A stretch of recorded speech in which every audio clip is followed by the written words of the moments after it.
વડતાલ ગાદી આચાર્ય રાકેશ પ્રસાદજી મહારાજ તથા 100 સંતોએ ષષ્ઠતિલા એકાદશીએ પ્રયાગરાજ ત્રિવેણી સંગમ ખાતે આસ્થાની ડૂબકી લગાવી। ખેડા જિલ્લાના સુપ્રસિદ્ધ યાત્રાધામ વડતાલ સ્વામિનારાયણ સંપ્રદાયના આચાર્ય શ્રી રાકેશ પ્રસાદજી મહારાજ, વડતાલ ટેમ્પલ કમિટીના ચેરમેન દેવપ્રકાશ સ્વામી તથા વડતાલ મંદિરના મુખ્ય કોઠારી ડોક્ટર સંત વલ્લભદાસ સ્વામી સહિત ધોલેરા, ગઢપુર, સાળંગપુર, જૂનાગઢ અને અમદાવાદના સંતોએ 25 જાન્યુઆરી શનિવારના રોજ ષષ્ઠતિલા એકાદશીના પાવન અવસરે પ્રાતઃકાળે પ્રયાગરાજ ખાતે ત્રિવેણી સંગમમાં મહાકુંભમાં સ્નાન કર્યું હતું।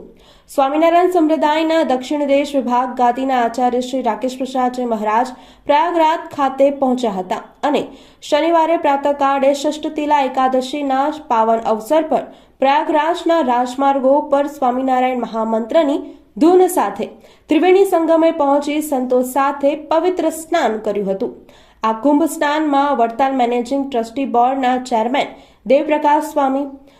પૂજ્ય માધવપ્રિયદાસ સ્વામી તેમજ વડતાલ મંદિરના મુખ્ય કોઠારી ડોક્ટર સંત વલ્લભદાસ સ્વામી તેમજ પૂજ્ય શ્યામ સ્વામી સહિત સંતો મળ્યા હતા અને પૂજ્ય આચાર્ય મહારાજ, ચેરમેન સ્વામી તથા કોઠારી સ્વામીએ જગતગુરુ રામભદ્રાચાર્યજી મહારાજ શ્રી તથા મહામંડલેશ્વર આચાર્ય અવધેશાનંદ ગિરિજી મહારાજ સાથે મુલાકાત કરી વિચાર ગોષ્ઠી કરી હતી। સર્વોપરી ઇષ્ટદેવ ભગવાન શ્રી સ્વામિનારાયણ સનાતન ધર્મનું ગૌરવ એટલે કે મહાકુંભ પર્વ અને આ પર્વમાં આજે ષષ્ઠતિલા એકાદશીના પાવન દિવસે સમગ્ર વડતાલવાસી લક્ષ્મીનારાયણ દેવ ગાદીના સંતો પૈકી આજે આપણા વડતાલ ટેમ્પલ બોર્ડના ચેરમેન શ્રી દેવ સ્વામીજી બનાવી રહ્યા છે। સાથે મુખ્ય કોઠારી ડોક્ટર સંત વલ્લભ સ્વામી છે,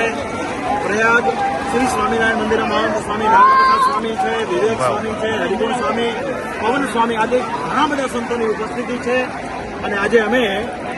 મહાકુંભ પર્વમાં પવિત્ર સંગમના કિનારે ગંગા મૈયાની ગોદમાં બેસી એમના ચરણોમાં પ્રાર્થના કરીએ છીએ કે હે ગંગા મૈયા, હે ભગવાન શ્રી હરિ, સમગ્ર સત્સંગ સમાજ તમામ સંતો અને ભક્તોનું ખૂબ મંગળ કરો, ખૂબ એમનું કલ્યાણ કરો એવી હૃદયથી આજે એકાદશીના પ્રાતઃકાળે ભગવાનના ચરણોમાં અમારી પ્રાર્થના છે। ભગવાનની બહુ મોટી કૃપા આપણા સર્વની ઉપર કાયમ રહી છે અને કાયમ રહેશે એવો અમને આજે વિશ્વાસ છે।